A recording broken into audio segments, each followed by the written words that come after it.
Bom dia, boa tarde, boa noite. Eu não sei em qual momento do seu dia você está nos assistindo, mas meu muito obrigado. Esse é o Pod Velocitar, a nova casa do cavalo de corrida. Se tem histórias boas do puro sangue inglês ou do quarto de milha, elas serão contadas aqui. Hoje eu tenho o prazer incrível de trazer aqui para a gente bater um papo, vai ser um papo muito gostoso, para uma das histórias mais desconhecidas do turf brasileiro.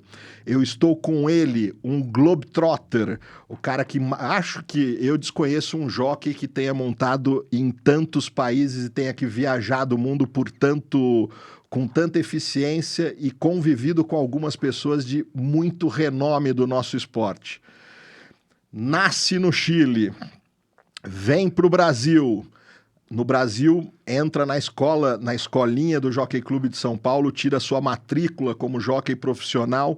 Logo depois, Áustria, Alemanha, Frankfurt, Itália, o Hipódromo de Milão, Hipódromo de Roma, Hipódromo de Pisa, Hipódromo de Vinovo em Torino, Estados Unidos, Macau, África do Sul, Dubai, Chile e tem um pouco ainda que eu não consegui lembrar porque é muita coisa. Esse cara viajou o mundo atrás de uma das suas paixões, que é montar cavalos de corrida.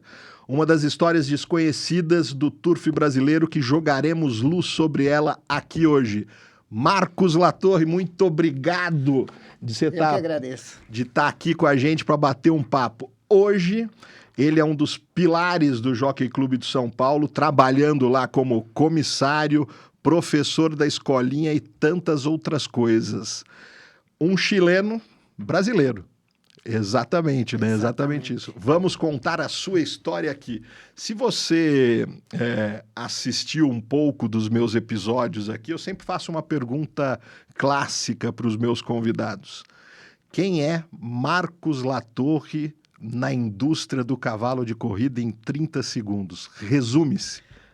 É um apaixonado pelos cavalos e corrida de cavalos, com certeza. A vida inteira, hoje você está com quantos anos? 60. 60 anos. Quando que você se identifica e fala assim, minha vida será sobre os cavalos de corrida? Bom, já desde os 10 anos. 10 anos de idade. Comecei nas cocheiras a montar cavalo. Chile. No Chile.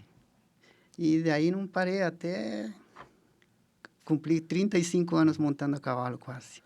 Me conta essa primeira fase da sua história. A tua carreira internacional é fantástica, tem algumas coisas que a gente vai pensar aqui e falar, mas vamos começar do início. Você chega no Brasil em 1982. Sim.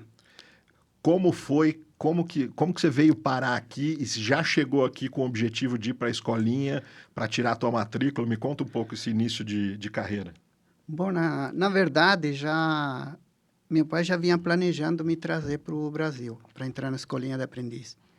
Ele montou nos anos 50 aqui no Brasil, depois ele voltou para o Chile e ele viu que eu tinha bastante, como se disse, aquela gana de ser jockey e tal. Ele falou, vamos se preparar aqui e a gente vai para o Brasil, entra na escolinha de aprendiz, que na época era o senhor Gaston Mazzoli, que era o professor da escola. E eles tinham montado juntos. Você está falando em 1982, você tinha quantos anos? 16. 16 anos. E você vem para o Brasil com teu pai ou sozinha? Não, com meu pai. Com teu pai. Com meu pai. E me conta como era esse processo. Hoje você vai me contar como é a escolinha, porque você é um dos professores da escolinha de jockeys de São Paulo. Uma das instituições, não o jockey, mas a entidade Escola de Aprendizes do Jockey Clube de São Paulo e a do Rio de Janeiro, assim, a gente deve tudo a eles para a formação de dessa mão de obra tão importante para o nosso esporte. Me conta, como era a escolinha naquela época? Bom, eram 20 alunos, tinha bastante exigências e tal. Não eram todos que ficavam, passavam por muitos exames médicos, etc, etc. E eram selecionados os meninos que ficavam na época. Como era a seleção naquela época, Latorre? Bom, tinha altura, peso, eles passavam por exames médicos, seja todos em geral, que seria encefalograma, coração, pulmões, tudo, vista. E eram bem selecionados os aprendizes Isso naquela você está época. falando para entrar. Para entrar, sim. Uma vez que você entrou, que tipo de suporte você recebia e como era o processo? Porque eu sei, mas acho que faz parte para a gente, não o processo hoje, mas para a gente falar, você tem um tempo, você entrou na escolinha como aprendiz, Sim. o teu tempo está correndo. Se você não for eficiente, você perde a chance de virar jockey, né? Exatamente. O professor, na época, ele dava um certo prazo para os jockeys, para os aprendizes terem para obter vitórias. Por exemplo, com 12 vitórias, você passava a terceira. Aprendiz de terceira. Aprendiz de terceira categoria. Com 32, você passava a segunda. Com 56, você passava a primeira. E com 70, você virava profissional já. Então, para você ir subindo desses níveis e tendo os handicaps e com isso acrescentando peso perante a tabela dos outros, o que media você, esses degraus, era a quantidade de vitórias. Era a quantidade de vitórias, sim. E uma vez que você entrava na escolinha, você tinha um tempo para adquirir a tal das 70 vitórias, estou certo ou não? Tinha. E se você não conseguisse, você era eliminado e perdeu a chance. Você era desligado da escola automaticamente.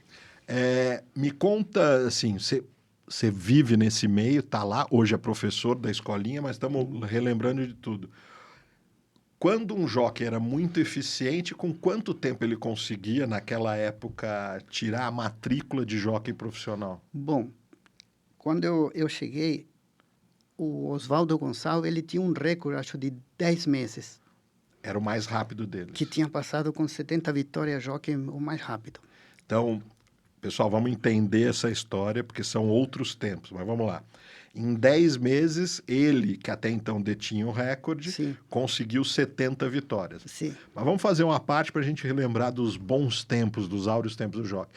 Para ele fazer 70 vitórias, quantas reuniões semanais a gente tinha naquela época? Nós tínhamos 5. 5 reuniões. 5 reuniões. Com 10 ou 11 pares. Turma, a semana tem 7 dias. Eram 5 dias com corrida de cavalo. 5 dias com... Você acredita que naquela época, se a gente falar Cidade Jardim, a gente estava falando que a Vila Hípica aqui devia ter quantos cavalos? Chuta, um chute. Bom, em torno aos 2.000, 2.500 cavalos. Fácil. Era um tempo... E tinha mais a Chácara do Ferreira, com 600 cavalos, 700. Campinas. São Vicente. Todo mundo vinha para cá. Todo mundo vinha para cá. Os páreos eram cheios, páreos de 15, 16. Vamos lá. Você falou do Gonçalves, 10 meses. Você conseguiu a tua matrícula com quanto? Com 9. Você quebra o recorde dele, então, de eficiência a partir do momento que você entra até o momento de você tirar a categoria, a licença, com 9 meses. Fui o aprendiz revelação de 82, naquela época. Quais eram os nomes? Você conviveu com muitos, mas nesse teu período, estou pensando mais no período de escolinha ali, que eram meio teus pares no processo de matrícula. Quem eram os grandes nomes que você conviveu naquele tempo, que depois viraram jockey? Bom, o Cláudio Canuto. Foi ganhador de estadística também. W. Carvalho. Alves. Joelson Peçanha, que hoje é treinador lá no Rio. E Assir Santo, que era um bom jockey, teve um acidente fatal que tirou a vida dele, né? O Camargo, que era o jockey de Cacique Negro depois. Esse cavalo era fantástico, lembro das histórias dele. Pois é. Vamos pensar um negócio. 82, você entra, chega no Brasil, se matricula na escolinha, em 9 meses você tira a coisa. Você fica no Brasil até 1988, isso? Foi. 1988. Vamos falar nesse primeiro período de Brasil. O que você recorda? Quais foram os seus grandes momentos? E grande momento não entenda vitória. Assim, perdi um Brasil de cabeça. Quais foram os seus grandes momentos? Tive a oportunidade de ser contratado pelo Aração Silvestre, na época. Cheguei a montar uma égua muito boa que chamava Lago Nébula. Ela ganhou aquele grande prêmio Cirne de Lima. Luiz Fernando Cirne de Lima, um dos baluartes. Eu ainda conversei com ele no Rio Grande do Sul há pouco tempo. Talvez é um dos responsáveis pela estrutura legal do Brasil da lei do turf. O doutor Luiz Fernando Cirne de Lima, uma das mentes mais brilhantes que esse turf tem. Ainda hoje contribui muito para isso. Exatamente. Que era um páreo que era a preparação para o OSAF depois. Esse período, nós estamos falando de 1982 a 88. Como chega, aí você vai embora do Brasil e vai para... Na verdade, eu peguei umas férias. Fui para o Chile. E ali me ofereceram montarias, me ofereceram oportunidades e eu fiquei montando. Mas quanto tempo, né? 5 meses, mais ou menos. Foi um período curto. Um período curto, de janeiro a abril. Eu vou fazer isso várias vezes durante esse programa, porque a história dele é fantástica e tem o vai em volta, vai para um lado, vai para o outro, volta. Então, vou recapitular. 1982, você chega no Brasil, Sim.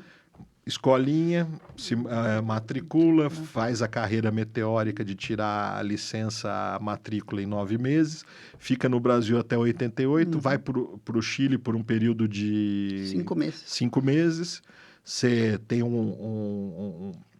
vou dizer, um resultado absurdo em 5 meses. Você tem várias vitórias no Chile. E daí? E daí eu voltei para o Brasil. Vim montar o Gran Prêmio São Paulo com um cavalo chileno. Que esse cavalo, na verdade, não era nem montaria minha, porque era para ser montado no latino-americano lá em março, por José Santos. José Santos se atrasou no aeroporto, não sei o que aconteceu, ele chegou atrasado para montar, não deu tempo dele montar. E o páreo estava para correr. Aí o treinador me ofereceu a montaria. Eu montei esse cavalo no latino e fiz quarto. Ganhei um cavalo chileno, Dórticos na época. E aí essa montaria ficou para mim. Porque, na verdade, depois eu vim montar ele aqui no Gran Prêmio São Paulo, onde chegou Aí ele sai do Chile, vem para cá? Vem para cá, correu o Gran Prêmio São Paulo. Aí montei uma égua também nos 1000 metros, que chamava Tu Salud. Ela fez quarto e ele fez quinto no São Paulo. Aí os cavalos voltaram, mas eu não. Eu fiquei no Brasil. E aí o que acontece? Acontece que eu fiquei aqui montando, o Estúdio Montecatini me dava sempre montarias, tal. Na época, o senhor Renato Bloisa. E comecei a ganhar umas corridas para ele, ele me fez um contrato. Mas eu falei para ele que talvez eu não ficaria até o fim do ano, porque minha perspectiva era outra. O que aconteceu, né? Quando chegou mais ou menos setembro, final de setembro... De 88 ou 89? De 88. Vieram uns proprietários alemães que tinham cavalos com Da Costa na época, com Roberto Da Costa. Esses proprietários estavam na casa de cavalos, queriam comprar cavalos brasileiros e levar para lá e levar um jockey. Levar para onde? Para a Áustria. Para a Áustria. E acontece que eu dei muita sorte que montei um desses animais dele, ganhei. E eles me contrataram, no momento, assim, não teve muita conversa. Eles falaram, nós te damos isso. Você quer vir?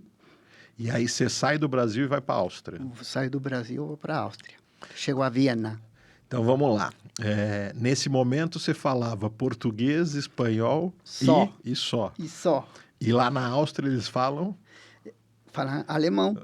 E como era a comunicação? Era muito difícil.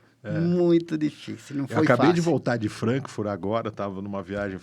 Quando você vai para alguns lugares que não se fala inglês, pelo amor de Deus, não consigo entender, cara. É terrível o alemão, sim. E como foi esse teu período lá? Um dos sócios deles masticava um pouquinho o espanhol. Então, eu tinha contato com ele e tal, ele me ajudava em alguma coisa. O outro falava um pouquinho italiano. Falava em italiano. Mas nessa época você não falava italiano? Não falava, mas eu tentava, entender o que eles me diziam, Você fica quanto tempo na Áustria? 6 meses. 6 meses. E daí você vai para... Alemanha. E como foi essa ligação? Cheguei na Áustria, fiquei 6 meses. Por que que eu escolhi ficar 6 meses? E como me apareceu o convite para a Alemanha? Então, esses senhores que me contrataram primeiro para a Áustria, depois eles tiveram uns problemas tal, e não conseguiram mais manter a sua palavra com o contrato. E eu fiquei freelance. Aí surgiu esse treinador alemão, Mario Hofer. Ele me viu montar na Áustria, me falou se eu queria montar em Frankfurt. Quando você fala Áustria, onde que é na Áustria? Viena. Viena, na Áustria. Viena. Cidade linda, né? Muito bonita. Nossa, muito aquilo é bonita. um museu a céu aberto. Aqui. Sim, isso é verdade. Tem o Danúbio ali. Exato. Aí você aceita o convite e vai para montar na Alemanha, vou montar na Alemanha, em Frankfurt. Tudo bem, já era alemão? Você já tinha um pouco, pelo menos, o ouvido? Sim, algumas palavras já entendia, me sabia comunicar. E como foi essa temporada na Alemanha? Foi bastante boa, porque a minha estreia, eu estreiei lá com um cavalo desse treinador aí, já ganhei um grupo 1 logo, de cara. Você estreia num grupo 1 e ganha um grupo 1? Estreio um grupo 1 e ganho, de cara. Nossa, fui lá e ganhei. Uma corrida de quantos metros? 2.400. E você lembra, o cavalo era muito disparado de diferença dos outros, ou foi uma Ganhei corrida... de pouco, porque tinha grama pesadíssima. Ganhei de pescoço, acho, no final. Foi grama muito pesada, e lá não tem essa que as corridas passam para areia. É grama pesada ou grama encharcada e corre ali. Não tem, não existe essa possibilidade de mudança de... não existe, não. Acho que só se tiver depois de um dilúvio. Assim, depois de um dilúvio universal, aí eu acho que eles poderiam mudar ou cancelar as corridas. Você fica vamos falar da tua carreira europeia. Você está lá já 6 meses na Áustria, depois você vai para a Alemanha, para Frankfurt, e fica quanto tempo na Alemanha? 6 meses também. 6 meses. E de lá você vai para? Itália. E como aparece o convite para a Itália, por onde você fica 15 anos, é isso? Sim. Aí aconteceu no mês de agosto. Eu fui montar em Baden-Baden, que é um meeting grande que tem lá em agosto. Eu fui lá, montei, ganhei um páreo, e tinha um proprietário italiano. Me falou, você não gostaria de ir para a Itália? Tem um conterrâneo teu montando lá, que na época ele tinha ganho o Derby, esse conterrâneo meu. Em um cavalo em 1990, 89, desculpa. Ele tinha ganho o Derby e ele... Derby em Roma. Em Roma.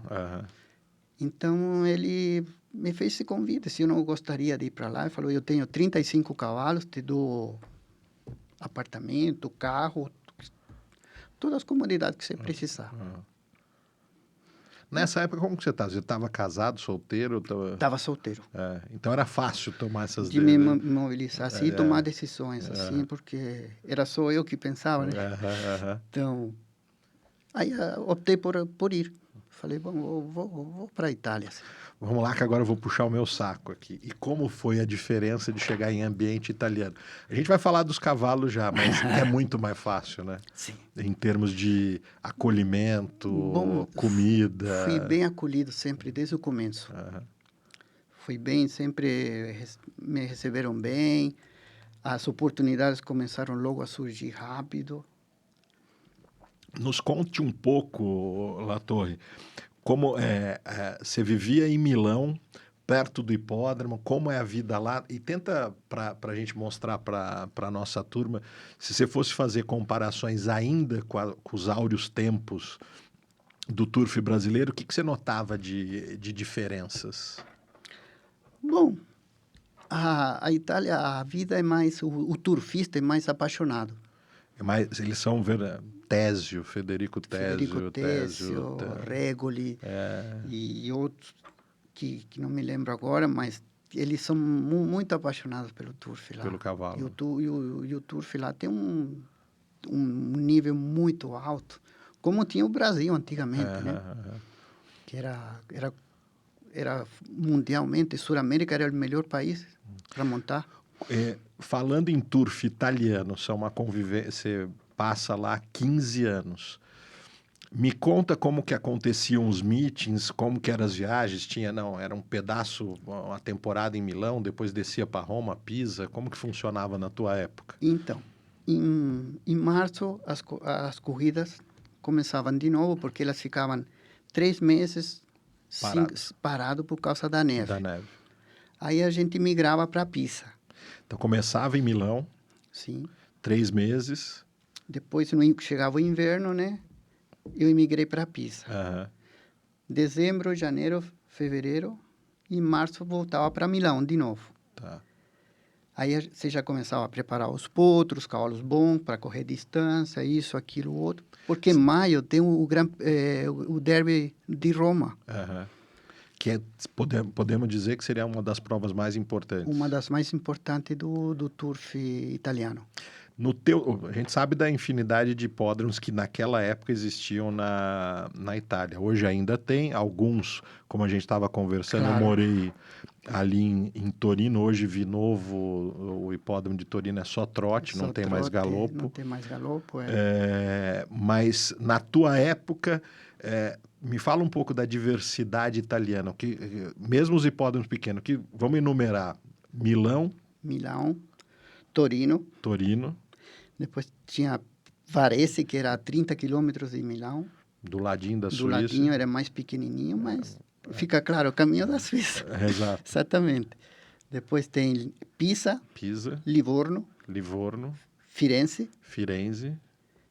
Depois tem Nápoles, Roma e Sicília. Lá embaixo. Lá embaixo. Tinha alguma coisa em Sardenha ou não? E na Sardenha também tem um hipódromo.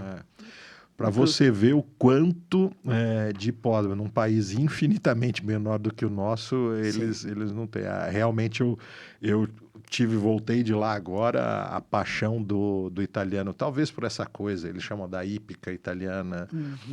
Possiamo parlare italiano qua, no? Possiamo parlare, molto bene. Hai imparato italiano proprio quando ha vissuto in Italia, perché prima non... Perché prima non capiva niente. Nesse teu processo todo, a gente entendendo, você chega na Áustria, nesse momento, a tua linguística era português e espanhol. Só.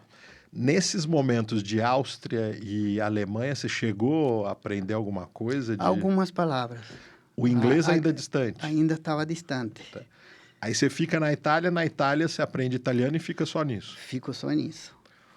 15 anos na Itália, vamos falar das tuas principais aventuras italianas. Que se fosse enumerar, eu fiz uma pesquisinha, vi ali como que chama? O teu grupo 1 que você ganhou lá 2 vezes? O Ambrosiano. O Ambrosiano grupo 3. Sim. O outro, o que é grupo 1, é Scheible. O Scheible.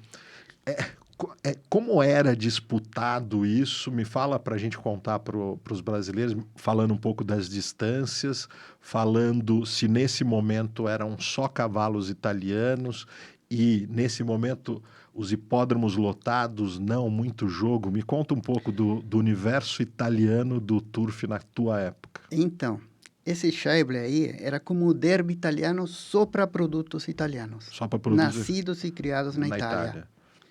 E depois se corre o derby internacional, que é em Roma. Aí é aberto. Aí é aberto para os outros de fora, né? Que seria cavalo irlandês, francês, alemão. Falando do Scheible em produto italiano, uma disputa muito grande. Como era os estúdios? Tinham estúdios gigantescos ou é muito pulverizado? Não, eram estúdios gigantescos. Eram grandes proprietários. Grandes proprietários. A raça Dormelo Giata tirou cavalos bons. Depois tinha... Vamos fazer uma parte, porque nem todo mundo entende. Explica um pouco o que é a raça Dormelo Giata, para que as pessoas que estão chegando agora no mundo do puro sangue inglês possam entender. Então, é um dos maiores criadores que já existiu na Itália. Sócio de Frederico Tessio no passado. Sócio do Federico Tessio no passado. Eles que tiraram aquele cavalo Ribot, que foi um dos grandes campeões. Talvez a obra-prima do Tessio, o qual ele não viu correr, né? Pois ele não viu correr. Exatamente. Ele concebeu, ele criou e não viu a sua obra-prima máxima acontecer. Né? Ele não viu correr esse cavalo. Esse cavalo ganhou na Europa inteira quase. São 16 partidas, 16 vitórias. Exatamente. Né? 16 partidas. Eram... Ele já vinha, esse próprio estúdio, esse próprio Ara já vinha de grandes sucessos anteriores, né? Arco e tantos outros. Do tudo. Arco de Triunfo, ele ganhou. Eu acho que até hoje é o único cavalo italiano que ganhou um Arco de Triunfo. Acredito que sim. Não tem nada parecido... com o Ribot. Depois ele foi servir nos Estados Unidos, se eu não me recordo. Ele foi vendido por alta soma. Por uma alta soma. E ficou por lá. Ficou por lá e não voltou. Grandes estúdios, grandes aras, você vence esse grupo 1 2 vezes. Sim. E o que mais que veio? Grande Prêmio Ambrosiano? O Ambrosiano também. Nos conta um pouco o que o Ambrosiano é tudo de 3 anos e mais. Mas antes eu preparei esses cavalos porque já vinha ganhando outros grandes prêmios, que quando começou o grande prêmio, o Bimbi, é um páreo de 1.200 reto. Pista direita, como fala, né? Aonde? Em Milão. É a reta de Milão. Reta. Lá. Depois tem outros grandes prêmios, que o Arbresac, que eu me lembro agora. E esses grandes prêmios já vão preparando esses cavalos para ir na distância. Ou seja, tem 1.400 reto também. Tinha 1.600, mas eles agora não tem mais, porque não, a gente não tem noção que é você ter uma prova reta de 1.400 metros. Sim. É difícil, seja se para o animal que para o jockey, porque o jockey, se um cavalo muito voluntarioso e tal... E você tem que esconder ele, fica difícil, viu? Me conta isso, essa particularidade. A mesma distância, vamos falar 1.200, 1.400 metros, se ela tem curva ou não, ela muda o jogo um pouco da condução. Com curva já é diferente, o andatura, o passo do cavalo é diferente. O trem de corrida é muito diferente. Além da coisa natural de ter uma curva e de ser uma velocidade menor, você fala que como jockey é mais fácil de, naquele momento, você recolher o cavalo um pouco? Ajuda mais. Ajuda por causa da própria condição do circuito. Porque vem a curva, você vai ter que recolher, ajudar o bicho a trocar de mão, para preparar ele na reta final para atropelar, né? Agora, se é numa reta contínua como essa de 1.400 metros... Você tem que ter uma boa mão de rede, doçar o animal bem.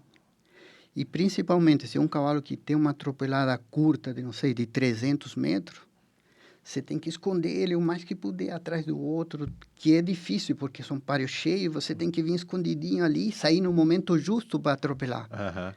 Porque pode até não dar tempo. Às vezes pode... Naquela época era difícil de você se assistir depois da corrida acontecer, você vê os replays dos pares, porque praticamente não tinha ainda, né? Não passava, não passava muito. Na Itália passava o replay do páreo, mas uma vez, e depois eles não passavam mais, porque eles queriam que o jockey saísse rápido para montar o páreo seguinte. Eu tive aqui conversando com alguns jockeys e eles me falam que as corridas perdidas, eles ainda sonham, ainda continuam sonhando ainda hoje. Puxa, eu podia ter feito diferente, eu podia ter entrado por ali. Como que é a tua relação com as derrotas? Você fica imaginando o que poderia ter acontecido? Que você poderia... A gente praticamente fica sempre com isso, esse martelinho na cabeça, né? Pô, se eu tivesse feito assim, não me enfiado ali, ou não ter parado tanto, ou ter antecipado aquilo, tal. Fica sempre aquele... Tem outras vezes que você diz, não, eu fiz o certo. É que não era para ser. Não dava mesmo para ganhar o páreo. Latorre, vamos lá. 15 anos de Itália, tanto sucesso e tanto ano. Mas você tem... Eu estou no Turf há bastante tempo, converso, dialogo com as pessoas, estou no Turf há bastante tempo, desde 98, por ali.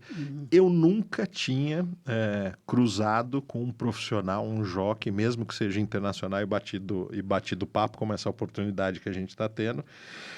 E esse jockey que esse jockey pudesse ter tido a oportunidade de montar com nada mais, nada menos de que... Júlio, coloca na tela para a gente ver a figura de qual nós estamos falando. Esse jovem senhor Lester Pigot, The Big Fellow, The Long Fellow, era o apelido dele. 1,73 m de altura, nada pequeno para um jockey. Nada. E você teve a oportunidade, para quem não sabe, eu vou tentar explicar aqui. Se no futebol existe Pelé, se no basquete existe Michael Jordan, no turf existe um cara que não está mais entre nós, que é esse jovem senhor, The Longfellow, inglês ou irlandês? Inglês. Inglês. Inglês, britânico. Britânico. The Lester Pigot, o senhor do Derby de Epsom. Exatamente. Nada mais, nada menos do que o maior jockey de todos os tempos. Talvez, em qualquer lista, incontestável ele. Me conta, você teve a oportunidade, no período italiano, de competir contra Lester. Foi um prazer montar com ele, viu? A gente aprendeu muito. Eu aprendi porque era um senhor calmo. Ele sabia o trem de corrida. Ele fazia correr no momento justo. Ele tinha um senso do disco, porque lá na Europa as retas são muito compridas. Não são retas curtinhas, tipo Estados Unidos e tal. Então, mas ele tinha um senso, ele calculava certinho, ele vinha e matava os páreos lá em cima, sabe? Deixa eu pedir, Júlio, volta a foto dele no cavalo, a gente tem uma observação a fazer. O chicote. Você me falou do chicote, a gente achou essa foto aí, me conta um pouco. Então, esse era um chicote que hoje em dia a gente evoluiu bastante nessa parte aí. Porque hoje temos o chicote que faz só barulho, não é agressivo. E esse chicote dele não é que era tão comprido, era um chicote curtinho e tal. Ele usava mais para estimular o cavalo. Para alertar. Alertar. Ele não queria machucar o animal. Ele não batia para isso. Ele usava muito os braços para tocar. Eu vou tentar achar meu amigo Adriano Quadros, titular do Aras Santa Teresa do Bom Retiro, lá de Carazinho, presidente do Jockey Clube de Carazinho.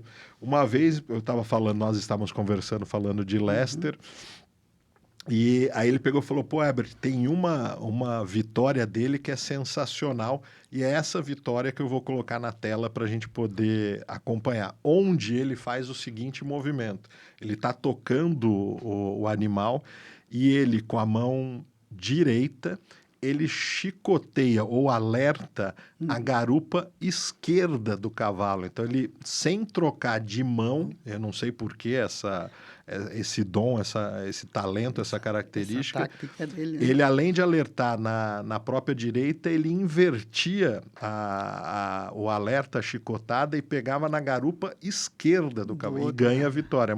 É incrível, nunca vi jockey nenhum fazer isso. Também não, no mundo E inteiro. a gente vai colocar na tela agora para vocês verem esse final de corrida e essa característica, esse talento do Pelé do mundo do turf, Lester Pigot, na tela. Lead, expensive decision, battling back, mark of distinction.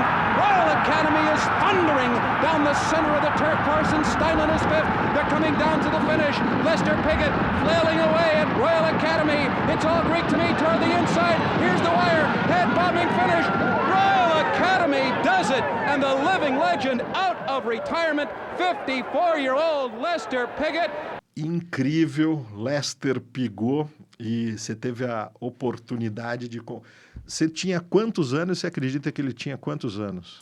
Na época ele estaria com seus 55, 57 anos. Já era o máximo, já tinha ganho tudo. Ele já tinha ganho tudo. Era o senhor Sir Lester Pigot. Sir Lester Pigot. Era uma pessoa muito educada, muito reservada. Estudava o programa. Ele chegou lá na sala de jockey, eu fiquei olhando para ele, sabe? Porque para mim era um ídolo, né? Montar com ele. Eu fiquei olhando, prestando atenção. Ele pegou o programa, se trocou um pouquinho antes só de fazer o peso, muito calmo, pegou suas coisas. Todo o material dele era dos anos 60, 70, sabe? Inclusive o chicote, como a gente viu, né? Nós estamos falando de final dos anos... 92. 92. E mesmo assim, você observava que ele... Ele usava um material antigo ainda para montar. Ele usava cilhas australianas, cilina australiano. Desculpa, me explica para um leigo, qual a diferença do material que ele usava para o que você usava na época? Bom, o nosso a gente já mandava vir dos Estados Unidos. Aham. Se as cilhas, os cilinhos, os estribos, tudo. Ele usava esse material da Austrália, ele é muito leve também e muito bem feito. Viu? Aham. Ele usava esse material aí. Inclusive, eu cheguei a ter um cilim australiano, tudo. Me durou muito boa qualidade e leve. A diferença maior você acha que seria na questão do quesito peso? Sim, ajudava bastante, porque ele ele montava de 56 para cima, né? Se eu não me engano, ele tem ou tinha 1,72 m ou 1,73 m. Sim, Não sim. é nem um pouco... Não, ele não era... a altura dele condenava ele bastante. Eu tenho uma frase dele que eu gosto muito. Vou tentar achar aqui pra gente... Aqui, vou achar. Achei. Acho que eu já falei, 1,73 m. 1,73 m de altura. Imaginem um jockey com 1,73 m de altura. Ele tem uma foto dele do lado do O'Brien e eles são praticamente... Eu acho que ele é mais... Na foto ele está mais alto do que o treinador. Mas vamos lá, a frase dele que eu acho o máximo. Lester Pigot. Um bom jockey não precisa de ordens e um mau jockey não conseguirá cumpri-las. Então é melhor não dar nada a eles. Essa frase é muito conhecida e ele falava o seguinte, que o bom jockey você não precisa falar nada porque ele vai ter estudado, ele vai saber o que ele tem que fazer. Ele tem estudado o páreo, ele sabe a distância que correu, qual que vai correr, de onde que larga, quem são os adversários. Já qual é o ligeiro, páreo, né? E o mau jockey não adianta nada porque você tem que entregar para ele. Você vai atrapalhá-lo mais do que ele está, porque ele vai ter tanta informação na cabeça que vai chegar na raia e já não vai saber o que fazer. Não vai lembrar de nada. Tem muito jockey assim, viu? Tem, né? Tem. A gente vai chegar nessa parte da história onde você vai contar um pouco quando você sai da profissão de jockey e vira professor, mas ainda tem muita história para a gente passar. Lester Pigot, mundo italiano, 15 anos, 1990. Então, se 1990 são 15 anos, 2005, você sai da Itália e vai para... África do Sul. Como chega esse convite? Eu tô falando, é sério isso que eu tô falando. O cara é o maior globetrotter da história dos jockeys. A quantidade de países que ele montou é fantástica. Por que você decide sair da Itália? E como aparece o convite para África do Sul? Bom, na época eu estava vendo que o turf estava um pouquinho decaindo lá na Itália. Na Itália. Não estava mais rendendo o que renderia, tal. E como eu já tinha ido em 2000 a montar lá na África do Sul e tinha conseguido ter algumas vitórias, tal, e tinha ficado mais ou menos conhecido lá, e eu nunca perdi os contatos com os treinadores. E tinha um treinador que chamava Doug Campbell. Ele cada 3 meses assim me ligava. E aí, quando que você vem? Você vai vir? Tem minha cocheira para você montar, tal. Surgiu esse imprevisto. Não digo imprevisto porque eu já estava querendo sair da Itália. E apareceu essa ligação um dia à noite, estou assistindo televisão, e liga, era ele. E me ofereceu. Nesse momento ainda solteiro, ou não? Já tinha tido Mas aí a decisão você teve que levar a companheira? Não. Fui sozinho mesmo. Já me tinha separado e fui sozinho. Isso facilita um pouco essa decisão sua de você mudar. Eu tomei essa decisão por causa disso também. Queria um pouquinho mudar de ambiente, sabe? Que você quer sair. E aceitei. E aí na África do Sul, inglês? Falo inglês. E nesse momento você já tinha fluência na língua? Falava, mas mais ou menos não fluido. E essa aproximação com a língua inglesa aconteceu na própria Itália, porque você estava lá... Ali, e quando fui montar nos Estados Unidos, em 2004. Opa, peraí, vamos lá. Então, entre 1990 e 2005, são 15 anos de Itália, você acabou aceitando montarias e frequentando alguns ambientes. No inverno. No inverno. Era Isso. inverno na Itália, Itália. os hipódromos fechados. Aí você foi montar nos Estados Unidos. Fui montar nos Estados Unidos. Nos Estados Unidos, aonde foram as tuas experiências? Eu estreiei em New York, Aham. em Aqueduct. Aqui do... Aí depois fui montar em Washington, Aham. Maryland, Aham. em Pimlico, onde Pimlico. corre Preakness State. Sei. Aí era Lauder Park e Pimlico, Lauder Park, Pimlico. Depois me ofereceram a chance de ir para Miami, a Gosling Park. Aham. E aí foi gozado, porque o treinador que eu montava lá, você tem que ter um manager lá. Aham. Se sem manager, você não não vai faz para nada. lugar nenhum. Você precisa de um agente. Um agente. É. E esse agente falava castelhano fluidamente porque era filho de chilenos. Aham. Ele nasceu nos Estados Unidos, mas ele entendia tudo. Deixa eu te fazer uma pergunta. Na Europa, no teu tempo, você não via necessidade de agente. Na Não. Itália, fluía diretamente. Não precisei. Não. Quando você chega no ambiente americano, vamos dizer, não sei se mais volumoso, mais profissionalizado, sem um agente, um jockey não funciona nos Estados Não Unidos. funciona. Não. Ele pode ser bom quanto seja. Leve, enérgico, Ganhador. um senhor jockey. Se não Ganhador tiver de corrida, já de ter mais de 2.000 vitórias no currículo, mas para lá é como se sou mais um. Aham. Porque tem muitos Muita iguais competição. que você lá. Então, você precisa desse agente. E como que você arruma esse agente? Como que foi esse processo? Então, aí por outros colegas que eram latinos, que inclusive o M. Cruz estava lá, Aham. ele me ligou, tudo. Aí arrumei esse agente aí. Que depois tem uma anedota, né? É como uma piada, né? Aham. Porque eu não falava bem o inglês nem nada, mas entendia até a letra B também, né? Aham. Pero o meu agente, ele sim. Quando eu ia trabalhar os cavalos, foi muito gozado. Isso aqui é divertente até. Esse treinador falou para ele, falava, vamos fazer isso, isso, isso. E eu concordava com tudo. Ok, yes, ok. All right. Subia no cavalo, ia. E eu fazia direitinho, sabe? Não errava, porque enquanto eu ia indo para a raia, esse meu agente ia me explicando. É para trabalhar 800, ele falou para você sair assim. E eu fazia, e dava certo. Aham. Só que o treinador ficou meio assim, sabe? Encafufado, nem que fala, meio assim, Desconfiado. curioso, desconfiado esse aqui. Porque a minha resposta era yes, no, thank you. Aham. Até que ele falou, eu estou achando que esse aqui não entende inglês coisa nenhuma. Aham. Aí que foi o bom da história, né? Uhum. Eu estou achando que ele está me...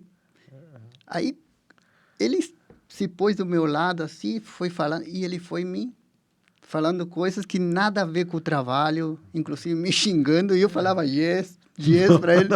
Eu concordava com tudo. Aí que ele descobriu. Aí ele me pôs, como eu estava montando para ele, me pôs umas cláusulas. É. Se você não aprender inglês daqui a um mês, eu não quero mais você. Você pode ganhar com as corridas que for, mas eu não quero você mais. Deixa eu tentar entender. No começo ele achava que você tinha fluência total. Que eu entendia perfeitamente ele. Aham. E aí ele foi percebendo, fez esse teste, viu Fez esse teste e viu que eu não entendia nada. E aí você se aplicou para aprender Me inglês. apliquei. Uma boa escola foi os cartões animados. Desenho de, sabe, Tom e Jerry. Aham. Por aí você aprende. E eu comecei a ficar... Eu voltava dos treinos, Aham. eu ligava a televisão, eu ficava olhando e como se pronunciava, hello, good morning, how are you, e etc, etc. Sabe, eu fui tentando aprender o mais rápido possível. E, inclusive, eu tinha que aprender a gíria que se usava no hipódromo. Aham. Quando, Porque tem isso também. como né? para você falar, esse cavalo está crépul, Aham. está curto, está doído, etc. Aham. Porque tem um linguajar que é... Tem linguagem que é como, né, prático, do turf, é só né? do turf. Né? Resumindo, comecei a aprender. Quando me vi, como se diz, com água nas orelhas, comecei a aprender o inglês o mais rápido que podia. E fui aprendendo e consegui. Se você fosse comparar, vamos falar que você já tinha uma experiência europeia ali, e o que você identificaria como qual é a diferença dos Estados Unidos para a Europa no turf na tua época? Bom, eu não estou nem falando do jockey em si. Se você olhasse esses dois ambientes, o que você conseguiria identificar nessa indústria do cavalo de corrida? A Europa é mais isso, Estados Unidos mais em função do dinheiro, não sei. Eu acho que nos Estados Unidos é mais tipo uma fábrica de cavalos. Porque lá na Europa eles têm um amor pelo animal. É uma relação mais próxima. Mais próxima, tudo. Você não tem, eles não gostam do jockey que castiga um animal severamente num páreo, mesmo que ele esteja brigando cabeça a cabeça. Você tem que respeitar o animal.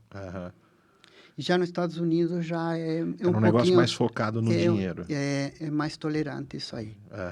Mesmo agora que nesses últimos anos eu tenho visto que a proteção animal mudou muito.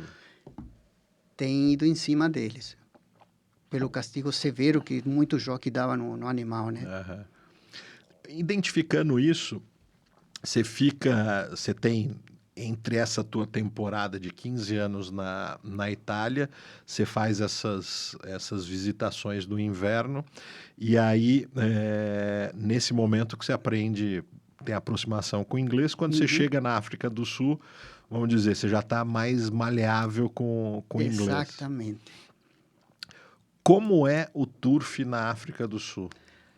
O turf na África do Sul, na tua época lá. Ele me surpreendeu muito. Porque quando me ofereceram os contratos, muitos dos meus colegas diziam, você vai montar elefantes lá, rinoceronte? Porque a pessoa tem na mente que é o Kruger Park, e não é o Kruger Park lá. Mas o turf, eu fiquei surpreendido. As raias que eles têm é muito, muito avançado. Porque eles se caracterizaram muito como inglês. O turf britânico. É por causa da colonização. Da colonização. Então, eles têm essa evolução grande no turf. Marco, vou usar essa tua experiência internacional para uma análise dessa tua época. Talvez mais, vamos fazer uma comparação de novo entre Estados Unidos e Europa. Há uma predileção por determinadas distâncias e pistas na Europa e uma determinada distância e pista nos Estados Unidos? Tinha essa diferença?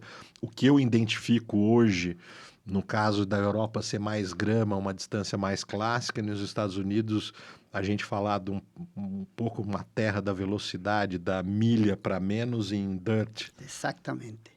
A diferença é grande. Nos Estados Unidos tem mais corridas sprint. São páreos rápidos, trem de corrida rápido, 1 milha, 1.400, 1.200, são páreos que... 5, já na 6 Europa, furlongos. Claro. Já na Europa é tudo diferente. Quando eu cheguei a montar lá, que a reta tinha 700, 800 metros, retas compridas, páreos longos. Eu cheguei a montar um páreo de 4.200 metros. 4.200 metros? É na Áustria. Hoje eu acho que nem existe mais não isso. Tem né? mais. Não tem. Não tem mais. Se a gente falar internacionalmente hoje, quando a gente vai para as distâncias mais longas, que 3.000? 3.200. Eu acho que é o máximo até. Brasil hoje, o que a gente tem? 3.000? 3.000 nós temos. 3.000. E tinha antigamente 3.218, né? Hoje que não fica tem. na reta oposta, que ainda está a placa aí.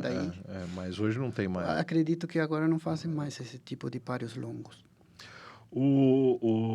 Em termos de constituição física, eu ando nos dois mundos, no mundo do puro sangue inglês e no mundo do quarto de milha.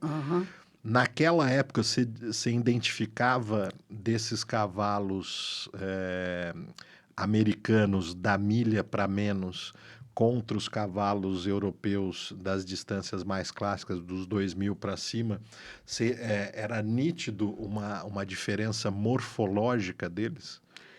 Eu acho que sim. É. Eu acho que sim. Era nítida porque o animal nos Estados Unidos trabalha muito com o tempo. Aham. Já na Europa, um galope comprido, longo,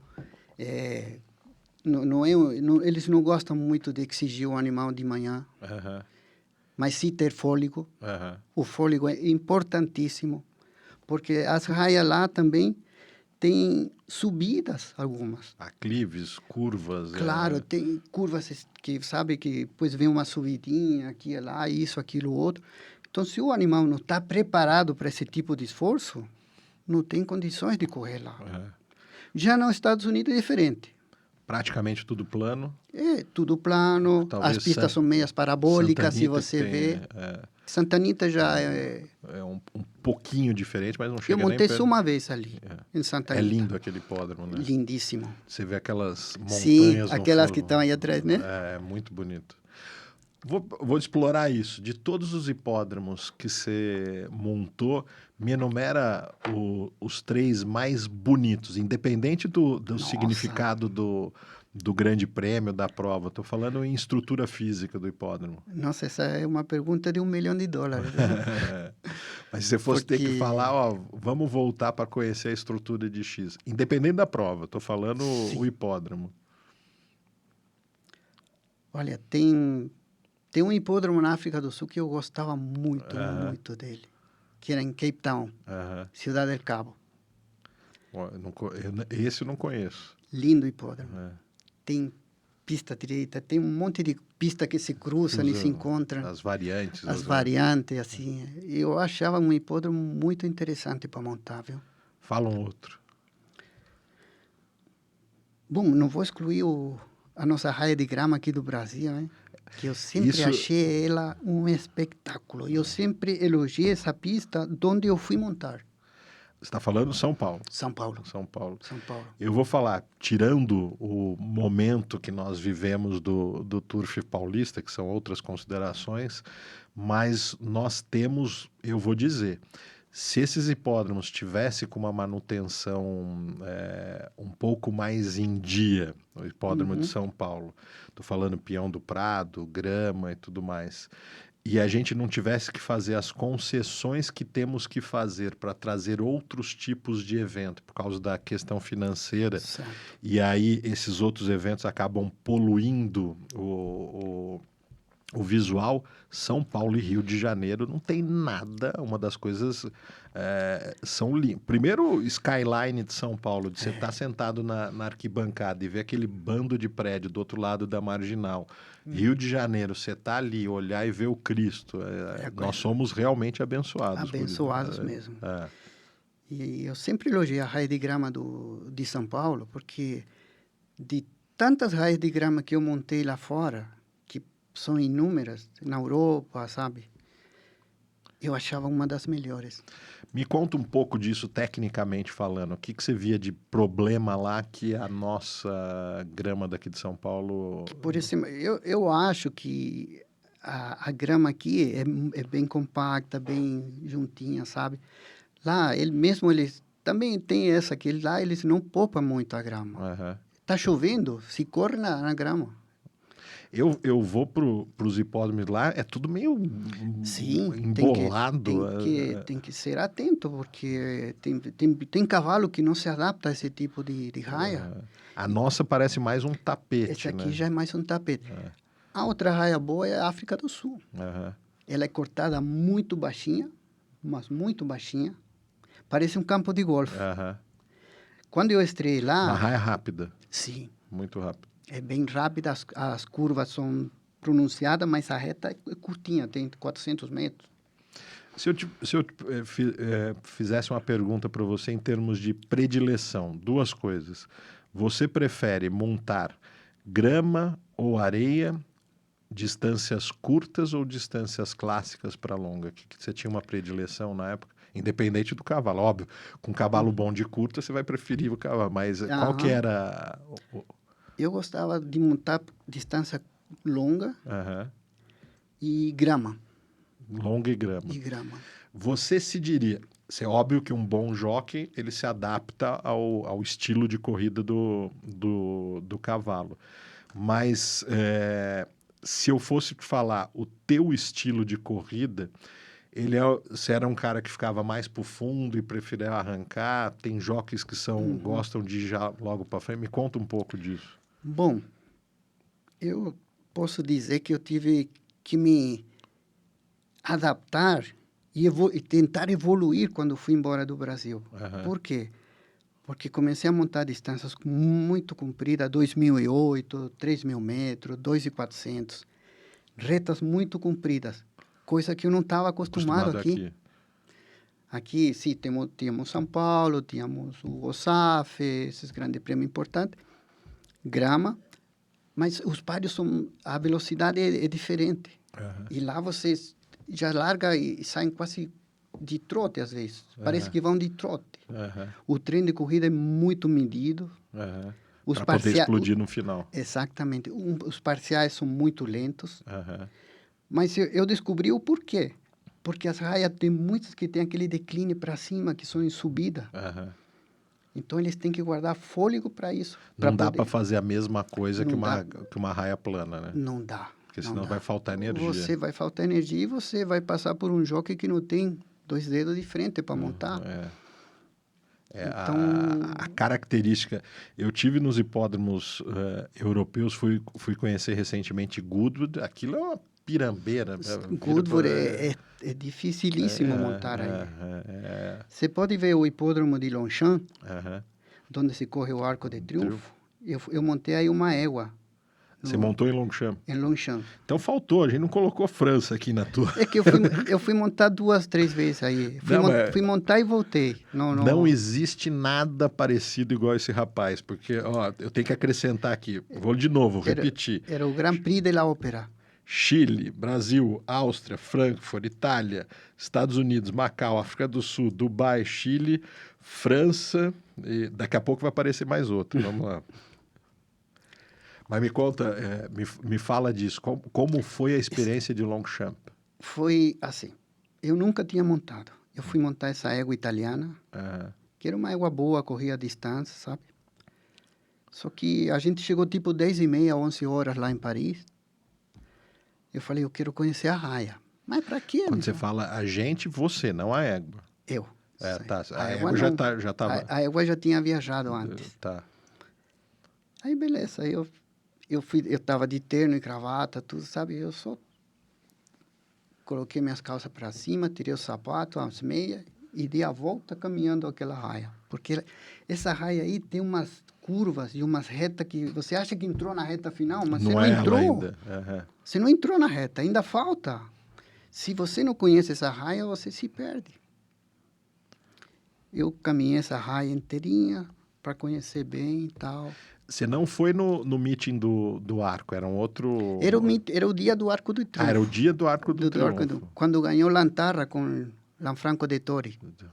Lanfranco, para quem não conhece. Você viu o anúncio? É verdade isso aí? Vou te contar que a história legal, toda. Eu achei muito legal. Lanfranco Dettori, mais conhecido pelo grande público como Frank Dettori, mas é um italiano, nascido em Milão, filho de Gianfranco Dettori. Sobrinho de Sergio Dettori. Dettori, uma família emblemática no mundo do turf. Anunciou a sua aposentadoria, quando provavelmente vocês estão vendo esse programa, já vai ter acontecido. Ele anuncia a aposentadoria na Breeders' Cup, que corre agora no sábado. Sábado, isso. Ele diz que encerra a carreira, mas, para terminar com chave de ouro, ele vem à América do Sul para correr, coisa que ele nunca correu, para daí, então, pendurar as chuteiras de vez. De vez. Eu já pesquisei, mandei alguns e-mails, algumas mensagens e tudo mais. Parece que não será o Brasil. Vamos ver se a gente se agiliza aqui para tentar trazer ele em algum evento, coisa, mas parece que vai ser Maronhas. Maronhas no Ramírez. Ah, no Ramírez. Que ele deve receber um convite para ir para lá, porque vai ser a sua primeira experiência na América do Sul. O italiano ganhador de 6 arcos, né? Acho que Ele ganhou 6 arcos do 6 triunfo. arcos do triunfo. Aquele ano que eu montei lá, ele ganhou com Lantarra. Lantarra. Ele Uma é um farda dos, verde. é um dos meus ídolos, de Bill Schumacher, Lester Pigot, Lanfranco, Pedri. outro fantástico, mas não posso esquecer dos brasileiros. Michael Roberts. Michael Roberts. Ele é treinador na África do Sul.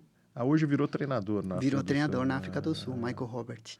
Mas não podemos esquecer dos brasileiros. Ah, não, com certeza. Talvez ele vai estar aqui presente, está me devendo esse bate-papo. J. Ricardo.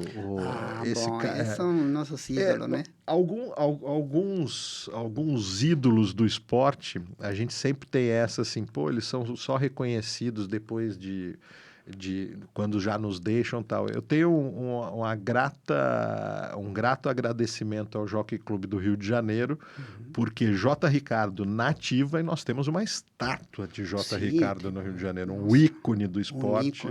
Detentor do recorde. É uma lenda viva. É uma lenda viva, exatamente, uma lenda viva. Que, aliás, eu acho que muitos jockeys deveriam se espelharem nele. A garra e a gana que uma pessoa na categoria dele... O profissionalismo, né? Que ele tem. O profissional. Eu vou para as matinais no jockey, ele está lá montando, galopando o cavalo. Ele está lá. Né? Ele é o primeiro Mora a chegar. no Rio, vem para cá, monta, voa. Ele admirar uma pessoa assim. Não vai ter mais, acho. Acredito que não. J. Ricardo, em breve, você sentado nessa cadeira contando as suas histórias. Vamos falar também do incrível João Moreira, esse cara... Moreira, sim, que é uma estrela nesse momento. Temos outros, temos Silvestre lá na... Sim, está na Inglaterra, Está na Inglaterra. O Brasil é muito produtor de talentos nessa área, né? Sim, sim.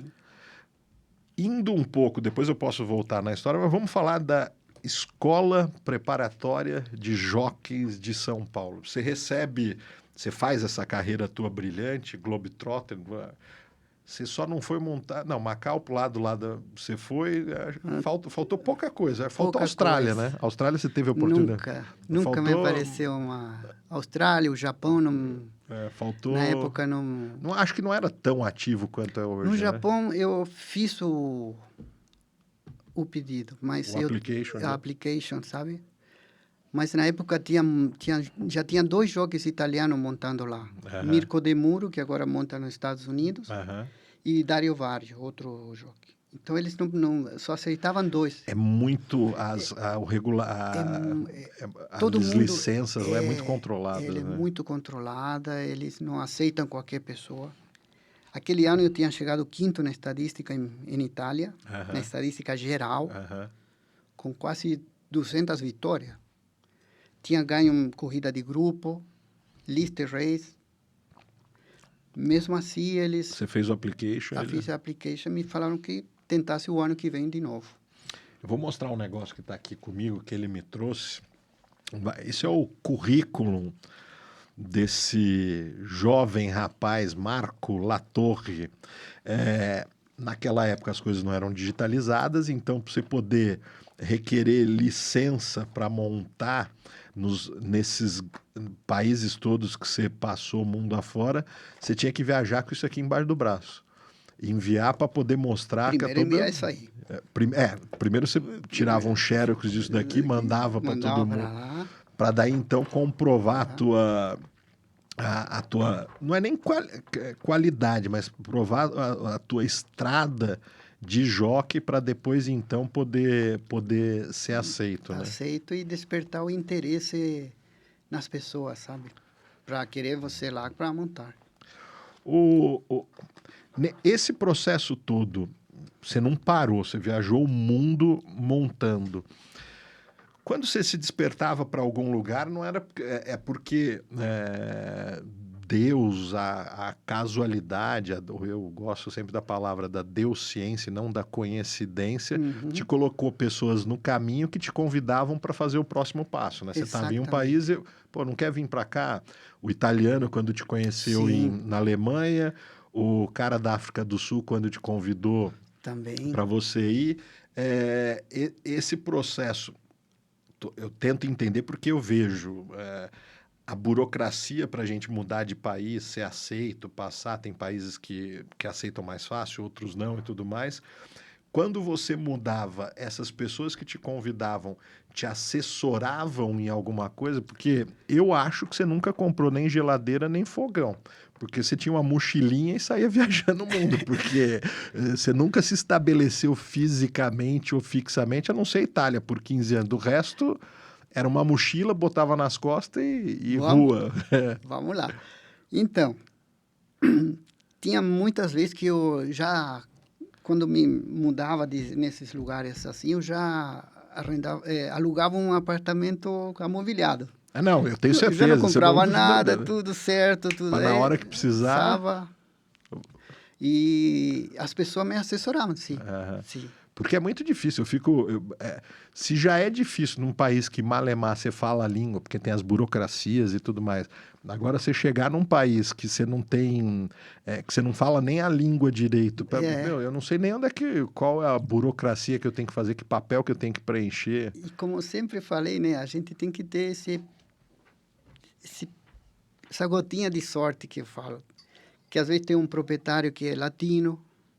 Te ajuda. Ele ajuda, ele sabe te dizer, ó, você tem que ir aqui, você tem que fazer assim, aqui funciona desse jeito. Te dá algumas dicas. As coisas culturais mudam muito, né? Mudam.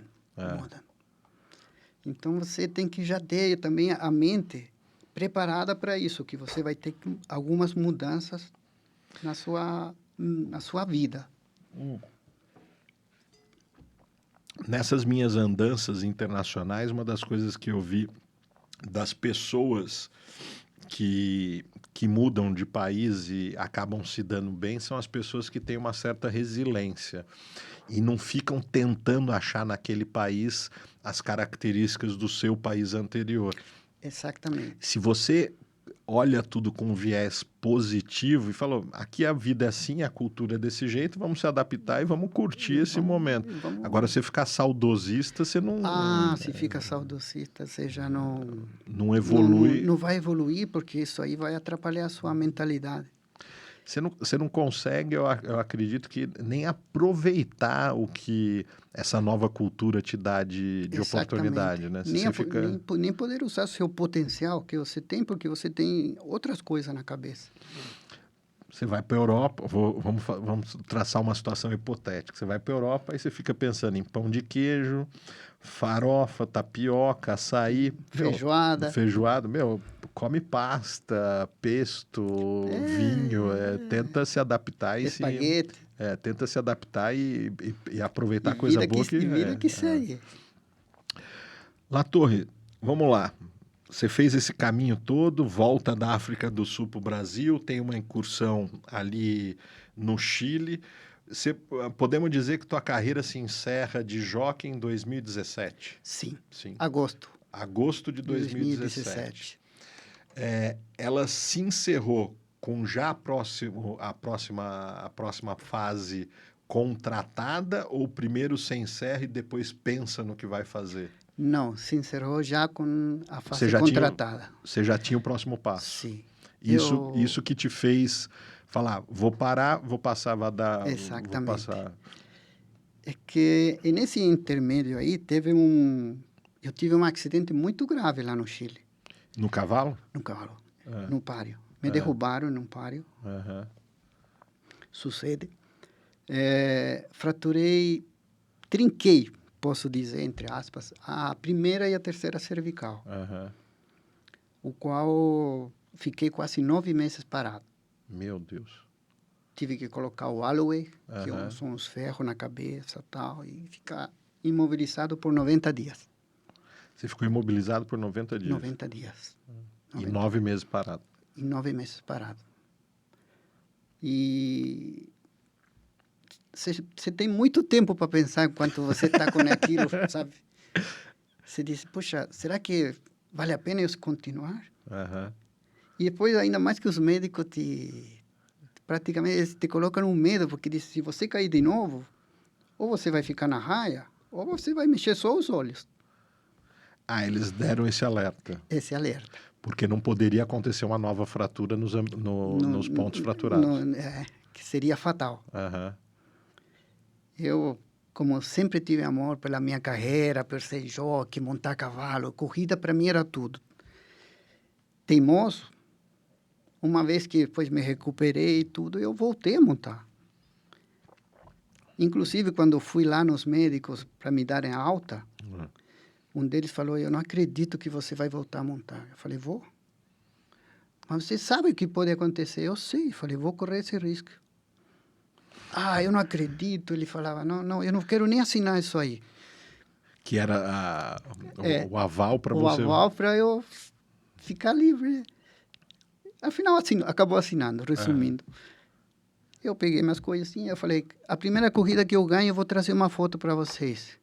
Eles me olharam como dizendo, esse aqui... É louco. Tá louco. Ele sabe que um outro tombo sério, talvez ele nem chegue a contar a história. Voltei a montar. Me custou muito para pegar a condição física, porque uma vez que você já tem uma certa idade, para você pegar a condição física que você quer, demora. Demora mesmo que você seja tão disciplinado como eu era. Enfim, voltei a montar. É incrível. O destino é, às vezes, não sei o que dizer. O primeiro cavalo que monto se fratura na entrada reta. Meu Deus. Não caí. Consegui parar ele, consegui parar. Aí falei, puxa, será que isso é um aviso? É um aviso de Deus. De Deus que me está... para, porque senão... Depois você não se lamente, né? Uhum. Eu, teimoso, como voltei, continuei. Por aí arrumei umas montarias, me custava, porque alguns diziam, nossa, ele esteve no borde da morte, quase morreu, quase não sei o que, isso, aquilo, outro. Consegui ganhar uma corrida aqui, uma lá, e comecei a escalar de novo. Não era fácil, era difícil, porque competir com 50 e poucos anos com garotos de 18, 20, é difícil. Roubar as montarias deles também. Uhum. Não é fácil. Mas a perseverança é tudo na vida. Uhum. Chegar cedo, trabalhar para todo mundo. Não que, esse cara não me deu montaria, eu não vou trabalhar um cavalo dele. Não. Vamos trabalhar. Vai que uma manhã ele precise. Uhum. E vamos continuar. E continuei. Comecei a ganhar umas corridas aqui, uma lá, isso, aquilo, outro. E o tempo foi passando. Até chegar a 2017. Aí eu decidi para o aniversário do meu filho vim visitar ele. Aqui no Brasil, aqui você no estava no Brasil, Chile. já estava no Chile morando, né? Eu vim, aí meu filho me disse, puxa, pai, você não poderia subir lá, cumprimentar o senhor Arthur, o Gabriel também está lá. Explica isso para a turma, o que é subir lá, onde você estava? Eu estava na arquibancada lá embaixo, assistindo as corridas. Cidade Jardim, Cidade hipódromo. Jardim, quietinho ali, assistindo corrida. Ele falou, você poderia subir lá no quarto andar e... Mas você estava com teu filho por quê? Teu filho é envolvido com isso ou não? Não, nada. Não, estavam lá só passeando. Estava só passeando, porque eu falei, quero ir nas corridas, ver as corridas. Uhum. Aí eu subi lá no quarto andar. Na época falei com o senhor Arthur, com o Gabriel, etc. Você subiu na comissão de corrida? Na comissão de corridas. Uhum. 2017. Isso. Começo de agosto, mais ou menos. Aí me ofereceram esse cargo que até hoje eu tenho, né? De comissário. E você não tinha um plano de vir para o Brasil? Não. De novo, você não tinha nem geladeira, nem fogão, porque Nada. você colocou... Pois é. Pois é. E aí, você vem passear em São Paulo por causa do teu filho, faz uma visita, a comissão te oferece esse cargo. Sim. E é exatamente esse motivo porque hoje você está aqui. Por esse motivo você está eu estou aqui no hoje. Jockey Clube de São Paulo exatamente por isso. Exatamente. A tua vida ela é cheia de casualidades que definiram teu destino. Né? Me fez refletir, sabe? Porque eu falei, puxa, tá bom, eu estou montando, eu consigo fazer 52 quilos, mas talvez, não será que estou na hora de parar também? Não que me parem. Porque o que eu entendo dizer como que me parem? Que chega um momento que os treinadores já não te querem dar muita montaria, te dão uma aqui, uma lá, e olha lá. Falam que você está velho, que você já não é o cara que era antes. Então, eu acho bom parar quando você está... Você decide parar e não os Você outros. decide parar. Eco, quando eu decido parar. Não quando eles querem. E foi o que eu fiz. E aí você vira comissário. Vira comissário. Antes da gente chegar nessa tua função, vou te explorar um pouco. Você é professor da escola, você montou com N desses profissionais em todos os continentes, Estados Unidos, África do Sul, Europa e tudo mais. Vamos falar um pouco de jockey. Há muita diferença nos estilos de montaria, né? Assim, jockeys que estribam mais baixo, jockeys que eu gosto de chamar que se aglutinam mais, jockeys que trabalham mais levantado, não. É muito em função do biotipo do jockey, da característica, ou se você está formando um novo jockey. Então, vamos dizer que esse garoto que está lá é uma folha em branco para você. Ele ainda não tem a característica dele. Se você o pudesse moldá-lo, você daria, que diretrizes você daria? Eu estou falando em estilo de montar. Tem gente que estriba mais. Eu sempre gosto de falar isso aqui. Eu, como moleque no interior, eu adorava receber o Estado de São Paulo, abria o jornal Estado de São Paulo e ver o duelo de Ivan Quintana e Albenzio Barroso. E para mim, eu sou fã do Lucas Quintana, do treinador aqui de São Paulo, Luquinhas Quintana, e exatamente acabei me atrelando a ele, ou tendo esse contato com ele, pela admiração que eu tinha do pai dele. O pai dele não era um jockey baixo, era um jockey alto que tinha um estilo único de montaria. Sim. Moreira, que teve nessa cadeira onde você está, fala que deve muito ao Ivan Quintana, porque aprendeu a montar com ele, e eu vejo um estilo meio semelhante dos dois. O Moreira estriba um pouco mais baixo, se aglutina mais, talvez seja um pouquinho mais baixo do que o Ivan. Então, eu estou dando um exemplo, só como é o caso do Lester Pigot, que não era alto, então tem que estribar mais baixo para ficar mais próximo e tudo mais. Mas você tem um garoto, um aprendiz, folha em branco. Se você tivesse que instruí-lo a ter um estilo, o que você faria? O que você diria para esse garoto? Os aprendizes que eu fiz até hoje, tem um que está ganhando bastante corrida, que é o Gabriel Santana. Sim, Gabriel. Esse menino aí, ele me chegou cru. Ele não, sem saber, sem ter um estilo, sem saber nada. Eu comecei, como você falou, com uma folha em branco quase, de zero. Hoje em dia é aquilo que você vê. Eu passei o meu estilo de montar, a minha inteligência, perspicácia no percurso, a maneira de se apilar em cima, como estrivar, porque não todo cavalo você pode estrivar o curto, o comprido, o mediano. Então, cada cavalo a estrivação... Me conta isso, eu sou um leigo. Me conta isso. O mesmo jockey, ele tem que se colocar de formas diferentes em função do cavalo. Exatamente. Me explica isso, porque na minha cabeça, como leigo, como não entendedor, eu falaria que o estilo de montar, se o estribo é baixo ou alto, é mais um estilo do jockey.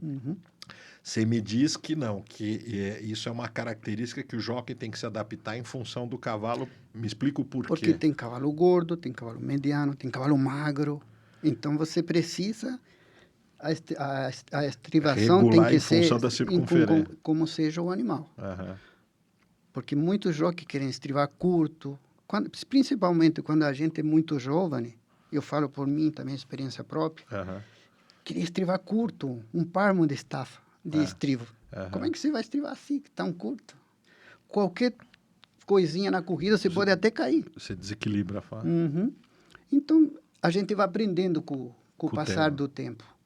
que estrivar tão curto não leva a nada. É. Você tem que estrivar como você se sente cômodo em cima.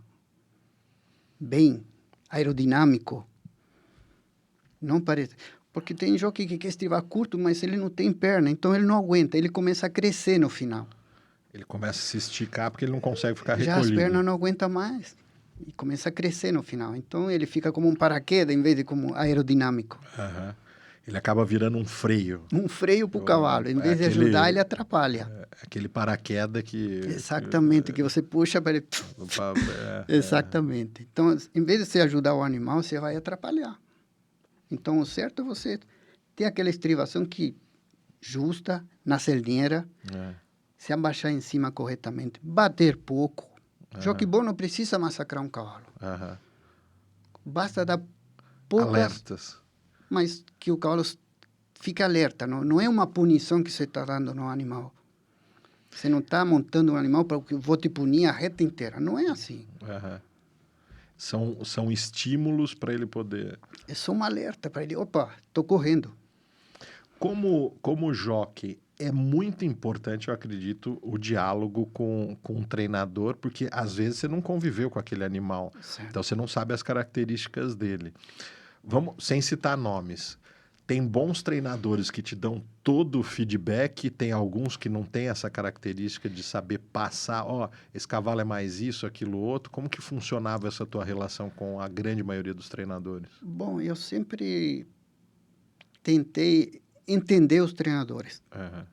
Porque tinha vezes que cavalos que eu não tinha nem trabalhado, não conhecia. E o treinador me passava uma certa informação. Mas eu sempre tive isso que falei, em caso que eu não conseguir fazer o que o senhor me está mandando, eu posso fazer como eu quero? Ter o plano B, C? Aham. Alguns me davam carta branca, outros me diziam, não, mas você vai conseguir, tem que fazer assim, me querendo obrigar a interpretar um cavalo que talvez eu não tinha nunca montado ele. Aham. E eram coisas, às vezes, que me contrariavam um pouco. E no trem da corrida acontece coisas que você... Não, você, por exemplo, ele te manda, larga, toma a ponta de qualquer jeito. Você larga e tropeça. Ué, E aí? como faz? E Como aí é o que plano B? E o plano B? Aham. E assim vai.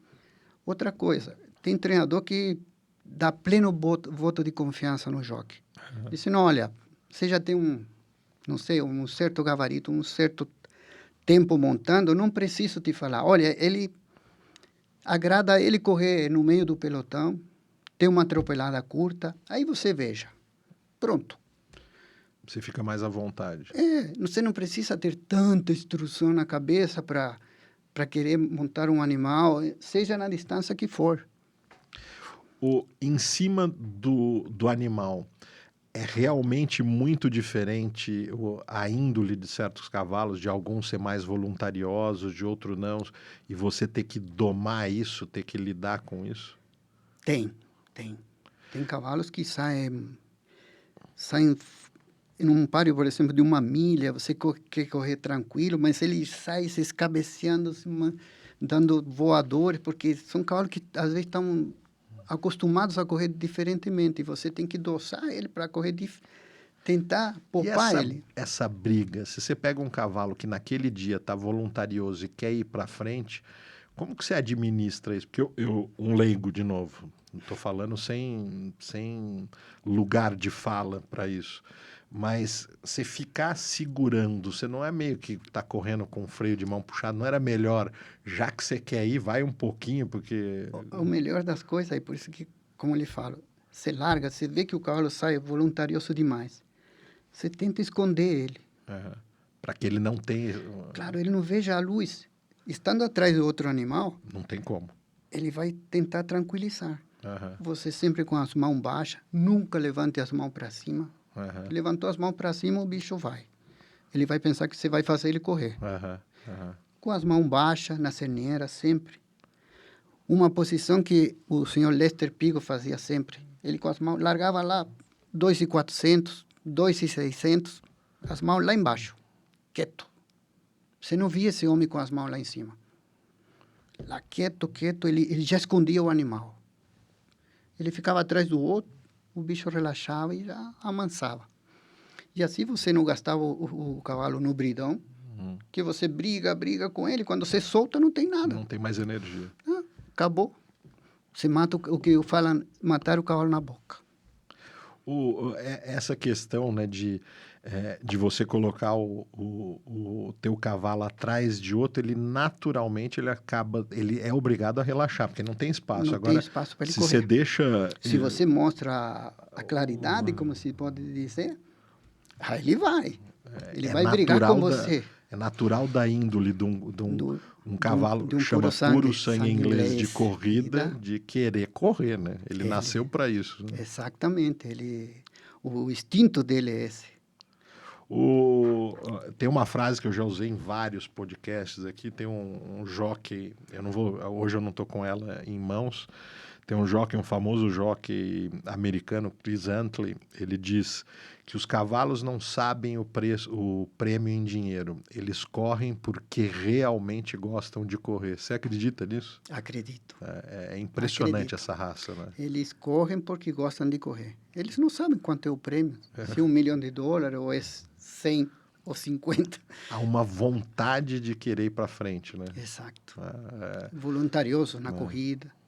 São anos e anos de seleção genética para formar esse biotipo, para poder fazer esse processo. Exatamente. La Torre, vamos chegar no teu momento agora de Jockey Clube de São Paulo.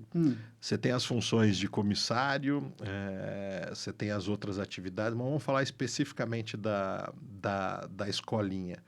Como é lapidar esses garotos? Há quanto tempo você já vira professor da escolinha em 2017 ou não? Não. Eu virei professor da escolinha em 2021. 2021. 21. No meio da pandemia. Sim. No meio da pandemia. Porque naquela época tinha tido uns câmbios lá na escolinha e tal. Inclusive, Nelito tinha ficado... Posso dizer que assistindo os meninos, porque ele é treinador também, né? Então, ele estava com um olhinho aqui e outro lá, né? Estava fazendo essa função. Função aí. Aí, o Dr. Enel Búfalo, que já nos deixou alguns dias aí, ele me chamou para uma reunião, me oferecendo o cargo de professor da escola. Hoje, e desde então, a escola é responsabilidade tua? Sim, os aprendizes. 100% dela. Sim. Como não especificamente só, estou falando do ano de 2025, mas até para que, acredito que tenham interessados em vir para essa profissão aqui, para mim, uma das profissões mais honrosas que tem. Como é o dia a dia de um aprendiz? Cheguei em São Paulo, sou um chileno que cheguei aqui em 1982, mas vamos trazer isso para o dia de hoje. Qual é a função que o jockey oferece? Qual é a estrutura? O que eu tenho que me preocupar? Até estou falando porque muitos desses garotos chegam aqui menor de idade, até para a gente mandar um recado para as famílias, para elas entenderem com quem elas vão estar deixando os seus filhos, e como eles vão estar sendo assistidos por isso. Me conta, um novo garoto vai chegar, que tipo de estrutura ele tem, o que ele tem. Estou fazendo isso, uma propaganda para a escolinha do Jockey Clube de São Paulo, para que a gente possa fornecer mais matéria-prima para essa profissão. Que estamos precisando. Que se depende tanto. Então, eu vou fazer uma propaganda aqui agora.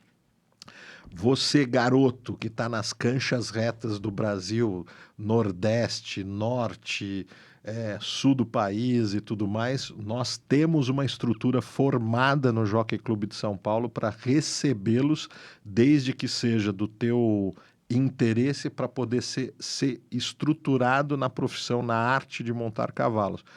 Para um dos caras, eu vou te dizer, eu realmente fiquei conhecendo a tua história agora, em função do Nelito, que eu estou muito admirado exatamente por causa disso, por causa da tua experiência internacional. Então, o que você vai poder passar para esses garotos é incrível. Me conta, cheguei, estou pensando eu como pai, te entreguei o meu filho, como você vai formá-lo? Vou te pedir para você falar nisso. Antes disso, vou fazer uma parada aqui para a gente agradecer os nossos patrocinadores, os nossos apoiadores. Special Trip, uma agência de turismo de luxo. Há mais de 15 anos no mercado, eles promovem só turismo de experiências.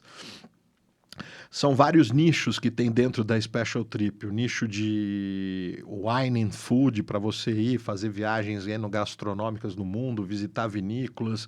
O nicho de motorsport, você pode viajar com eles para assistir o Grande Prêmio de Monte Carlo, para pilotar Porsche, Ferrari, Lamborghini em pista na Europa, em Nürburgring, na Alemanha. Por isso que eu desci em Frankfurt, eu estava com eles agora. Entendi. A gente desceu em Frankfurt e foi para Nürburgring, a pista que o Nick Lauda pegou fogo, Nürburgring. E tem uma novidade, em breve vai estar aqui, nós estaremos lançando juntos, Pod Velocitar, Special Trip e um parceiro internacional, vocês já devem estar desconfiando quem é, lançaremos a viagem de 2026. Qual é a viagem? Iremos para o Arco do Triunfo, assistiremos o Arco do Triunfo, depois caminharemos para a Inglaterra, iremos para Newmarket, assistir os leilões do Book 1, os 3 primeiros dias do Book 1 e fazer uma visita incrível na meca do cavalo de corrida na Inglaterra. Visitaremos os melhores aras, conheceremos, quem sabe, Frankel, Enable, quem sabe tantos outros garanhões incríveis e participaremos desse mundo fantástico. Aguardem, vem novidade por aí. Special Trip e um parceiro que vai estar sentado aqui contando a história dele que referencia ele nesse mundo do cavalo de corrida. Voltei na minha pergunta. Sou um pai preocupado. Meu filho me fala, pai, quero ser jockey, monto aqui nas canchas retas do Brasil inteiro e temos lá uma estrutura no Jockey Clube de São Paulo que pode formar essa pessoa. Se eu te entrego esse meu filho com a ideia de seguir essa carreira profissional, o que ele vai receber? Então, ele tem que primeiro ter os requisitos que a gente pede, né? Nos explique isso. Uma altura... Qual é a altura? Tentar não ser superior a 1,60 m. A gente até já pegou com 1,62 m, 61 m. Um peso inferior aos 50 quilos, que seria 48, 49 quilos, que é um peso bom. E ter já experiência com cavalos, que é o principal, para não perder tanto tempo para, como se diz, para fazer ele estrear. Deixa eu te perguntar, existe uma idade máxima que eu posso... Dos 16 aos 22. Dos 16 aos 22 anos eu posso querer ser aprendiz? Sim. Mais do que isso já passou meu tempo? Já não estão pegando. Vai virar treinador, vai virar outra coisa? Qualquer outra coisa, menos... Então vamos lá, dos 16 aos 22 anos... Eu posso me inscrever se eu tiver essas características? Isso, ter os requisitos que a gente pede. Ter um estudo médio ou menos, né? E se for de menor, tem que trazer uma carta de autorização dos seus pais. Perfeito. Perante o cartório. Sou esse cara, tenho 16 anos, tenho 48 quilos, montei nas canchas retas do Brasil, ou no Nordeste, ou no Sul do país, cumpri esses requisitos. Cheguei, vocês me aceitaram. O que eu recebo, como é meu dia a dia na Escola de Aprendiz do Jockey Clube de São Paulo? Então, você vai ter sua moradia, vai ter educação física, vai ter educação também com os professores que tem de português e matemática. Depois, aí entrou eu, que comigo eles vão ter logo cedo, já no picadeiro, as aulas para começar a montar, pegar o jeito, o estilo de estrivar, de montar. Temos um cavalo mecânico que inclusive o João Moreira que deu para a gente de presente. O João, a sua atitude foi doar um cavalo mecânico para a Escolinha de São Paulo. Foi, porque nós não tínhamos. E é difícil você lapidar um jockey se você não tem onde pôr ele para ele se espelhar, se olhar no espelho, tudo, E sabe? da onde veio esse cavalo? O João mandou do Paraná ele para nós. Mas Eu fiquei sabendo. é um produto que tem aqui no Brasil isso? Não. Não. Não, isso vem de lá de fora. João Moreira, um dos maiores jockeys desse país, e numa atitude completamente altruísta, doa para a escola do Jockey Clube de São Paulo um Sim. cavalo mecânico para isso. Depois a gente não sabe dessas histórias, não sabe Sim. porque a vida e as bênçãos de Deus nos devolve algumas coisas para um cara completamente desprovido de qualquer coisa e fazendo aí esse movimento em função do esporte. E é extremamente necessário para você poder educar essas... Claro, para poder passar o seu conhecimento para eles. Não basta você explicar para uma pessoa que, às vezes, você tem que você mesmo subir no cavalo mecânico e mostrar como se faz. Então, eu sou um aprendiz, eu cheguei no jockey, eu vou morar no jockey. Você vai morar, vai ter moradia, você vai ter comida. Existe um refeitório lá, é isso? Tem uma copa, a cozinha, né? Então, onde eles o almoçam. aprendiz não precisa se preocupar em cozinhar, em fazer nada. Né? Nada de disso. segunda a segunda. De segunda a segunda ele tem sua comida. De sábado para domingo ela já deixam pronta. Sim, aí ele... Porque a cozinheira não vem no domingo, mas eles já têm sua comida, tudo pronto, suas refeições. Cara, qualquer processo educacional, em qualquer sentido disso, tirando as faculdades públicas, isso tem um custo, né? Exatamente. A gente tem essa dádiva, essa bênção, e às vezes a gente não sabe, né, disso. E não é porque o Turf paulista não está nos melhores momentos que vocês não podem usar essa estrutura para se formar e para alcançar outros voos, né? Claro, uma vez que o jockey se destaca, que ele aprende, que começa a ganhar suas corridas e tudo, quando passa jockey ele pode ter um horizonte na frente, olhar onde que eu posso ir montar. Exato. Então, não é por causa da condição atual do Turf paulista que você não pode usar disso para catapultar a tua carreira para um outro... Exatamente. Quem te contou a tua história aqui, que teve, eu também fiquei encantado com a história dele, Nelito Cunha, que teve aqui, e Nelito fez uma coisa, eu peguei e falei, se você tivesse que fazer alguma coisa de novo, o que você faria? Ele falou, eu me aplicaria muito no inglês. Pegou e falou, isso, Nelito fala isso, assume, quem não assistiu, assiste o episódio do Nelito, e ele fala o seguinte, que isso brecou muito a carreira dele no desenvolvimento internacional dele. E exatamente, a gente sabe das condições do turf brasileiro. Hoje, você ter o domínio do inglês para mirar numa carreira internacional é imprescindível, né? O inglês, hoje em dia, é o que domina o mundo, a língua que manda. Em qualquer lugar do mundo que você chegar, você vai ter que falar inglês. Mesmo você vê nos aeroportos. Se você não sabe falar inglês, você vai ficar perdido. Você não passa nem na imigração. Não passa nem na imigração. Você não vai saber se explicar, não vai saber falar, perguntar. Às vezes uma pergunta tão insignificante. Você não sabe se movimentar. Você não sabe se movimentar. Como o inglês é importante, quando eu cheguei a Frankfurt, o aeroporto de Frankfurt é muito grande, você deve conhecer ele. Gigantesco. Terminais. Terminal 1, 2, 3, trem de um lado para o outro. Eu tinha que pegar com uma conexão para outro lugar, no terminal 2 ou 3 era. Eu tinha que sair do aeroporto, pegar um ônibus, que me levasse até lá. E eu não sabia na época falar direito inglês. Passei um sufoco danado. Sorte que eu fui na Ibéria, que fala espanhol. E aí você pediu uma ajuda. Pedi uma ajuda e me saí dessa, como se diz. Mas o inglês é o principal. Um profissional que tem a vista, que tem aquilo de querer se superar e querer chegar longe, tem que começar a aprender inglês. Precisa falar inglês. Precisa, porque ele vai se comunicar com o mundo inteiro. Porque e hoje, com tecnologia, o WhatsApp, aí o cara te faz qualquer coisa, você não consegue desenrolar, né? Desenrolar, e você vai ficar incomunicado. E ficar incomunicado é triste, viu? Latorre, você chega no Brasil nesse retorno em 2017, você vira professor da Escolinha 2021. Uhum. Vamos falar a respeito disso.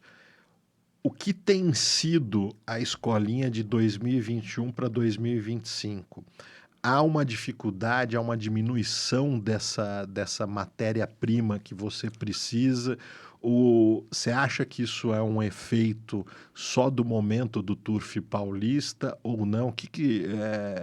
Porque eu vejo lá fora, eu frequento, vou para os hipódromos internacionais e o Turf é, como a gente falou, é uma atividade pujante, movimentada, circula tudo, então tem matéria-prima para essa renovação. E aqui no Brasil a gente tem esse problema do momento atual do Turf, mas qual é o reflexo que isso acontece na Escolinha? Hoje falta talentos? Na verdade, eu acho que seja o momento que está atravessando o nosso hipódromo. Aham. Caso contrário, eu acredito que teríamos mais alunos, mais requestas, mais, sabe? De 2021 para cá, você vê uma descendência na quantidade de interessados, assim, né? Na verdade, deu uma diminuída, Aham.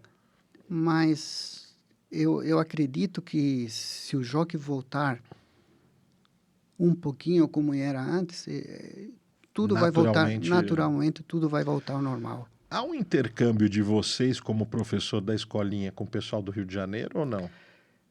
Na verdade, já teve, Aham, mas não deu muito certo. aham. Por motivo dos alunos que indisciplina, etc, etc. Então não deram certo. Hoje, Um ou dois que vieram de lá. hoje vamos dizer, as duas principais escolas é a escola do Jockey Clube de São Paulo e do Rio de Janeiro. Sim. Se eu tiver interesse de me formar como jockey, eu não tenho mais chance, porque eu tenho 52 anos, não vai dar mais tempo.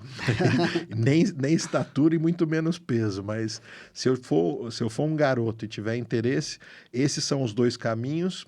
Estou falando isso por puro desconhecimento, não me critiquem. Ou todos os hipódromos têm a sua escolinha? Na verdade, todos têm. Aham. O Porto Alegre tem, mas tem poucos lá. Paraná, Aham. acredito que tenha um ou dois alunos também. Aham. Então, todos esses, vamos falar, os 4 grandes hipódromos brasileiros, Gávea, Cidade Jardim, Paraná e Porto Alegre, cada um tem a sua escolinha. Tem sua escolinha. E uma vez que eu recebo a matrícula de, não mais de aprendiz, mas de jockey, com qualquer uma das matrículas, eu posso montar em qualquer um dos hipódromos? Sim. Uma vez que você passa um profissional já Aham. com matrícula de jockey, você pode montar no Brasil inteiro. Então, eu fui para Porto Alegre, me matriculei na escolinha de lá, virei jockey profissional. Essa minha matrícula me dá direito de eu mudar no dia seguinte, vim para São Paulo e aqui eu vou ser jockey. Tem que fazer de novo a requesta aqui, a comissão de corrida se reúne, Aham. aceita ele ou não. Há uma avaliação, não é um negócio automático. Não, né? não. E esse processo, quando você ia para fora, funcionava do mesmo jeito? Porque aí eu pedia, claro, minha carta, tinha meu currículo. Você enviava Enviava. esse calhamaço aqui de informações da história toda dele. E inclusive a minha carta de recomendação do hipódromo onde eu estava montando. Aham. Eles te referenciavam e assim eles te aceitavam ou não. Ou não. No caso, vamos dizer, eu falei com o Moreira também, acho que um dos mercados mais fechados para jockey no mundo realmente é Hong Kong, né? Hong Kong e Japão. Japão, os dois muito difíceis. É difícil, né, de chegar lá. Né? É difícil. E o sistema deles de policiamento, de controle por causa da questão do jogo, lá é muito difícil também. Muito estrito. Eles ficam em cima exatamente para não ter nenhum tipo de vantagem, sim, venda de empenho ou não. Tanto que você fica concentrado antes. Você não dorme na sua casa o dia antes das corridas. Isso é só lá, né? Sim. Nos outros lugares... Nos outros lugares que eu montei, não. Você chega de manhã lá no hipódromo, trabalha a cavalo, depois vai embora. Você monta à tarde. É quase uma clausura que você vive no... Claro. Chegando nos nossos momentos finais, aqui sempre falta tempo, nós já estamos com 1h45 de bate-papo, passou rápido, Caramba! é gostoso.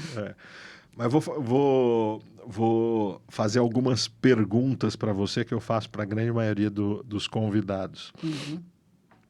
Se você pudesse voltar no tempo e reviver um único momento da tua carreira, que dia seria esse? Essa pergunta também é de $1 milhão. Que pergunta boa, parabéns. Que dia seria esse? Eu queria viver isso de novo, foi muito, muito gostoso. Bom, quando eu ganhei a primeira corrida lá nos Estados Unidos. Uhum. A tua primeira corrida nos Estados Unidos. E foi uma prova? Foi uma prova normal. Normal. Uma Allowance. Uhum. E Mas por que isso foi tão significativo? Me custou tanto para me mostrar, para eles saberem que eu sabia montar, que eu sabia o que estava fazendo na raia, porque como eu, tinha muitos outros. Uhum. E a luta era grande. Mercado muito competitivo. Mercado competitivo até demais. Uhum. E quando consegui essa vitória, eu falei, puxa, finalmente veio essa vitória. Uhum. E foi daí, com o tal do treinador que te testou no inglês? Não, foi Não, outro. Foi até esse outro que... Um senhor já de idade, que tinha poucos cavalos. Ele me deu uma montaria nessa Allowance. Uhum. E ele me garantiu, não sei, ele falou para mim, you can win this race. Você vai ganhar essa corrida. Eu olhei para ele assim, tomara, né? Que já tinha feito o segundo, terceiro, quarto... E a vitória não estava chegando, sabe? E você já tinha montado esse cavalo em trabalhos ou Nunca. não? Nunca. Você montou na corrida? Só na corrida. E tipo, eu fico pensando assim, a gente não entende o que é um atleta, né? Para quem não é do esporte, seja de outra profissão qualquer, que é uma coisa mais compassada, mais de medida, assim... O atleta, seja ele de qual esporte que for, tem um piano nas costas a cada... Então, você conseguir concluir isso é tipo assim, ufa. E aí se abriram as portas, comecei... Já outros, meu agente na época falou, chamaram a gente de Miami para montar um cavalo lá ou dois. Vamos ir tal dia. Chamaram da Califórnia. E aí começou. Da Pensilvânia, à noite. Uhum. Que tinha corrida na noite na Pensilvânia. Charlestown, no Western. Fui montar lá também. Que todo mundo me dizia, se você seguir reto aqui, você vai parar lá no Canadá. Era uma autoestrada, sabe? Grande. Uma outra coisa que eu gosto sempre de falar, e as pessoas às vezes não têm essa noção. Atletas de alto rendimento, seja ele de qualquer esporte, um corredor de 100 metros, um maratonista, um ciclista, um jogador de futebol, um atleta olímpico, seja ele do que for, a exigência é tão grande que ele acaba convivendo com a dor, de algum jeito, por lesões, por isso, por aquilo outro.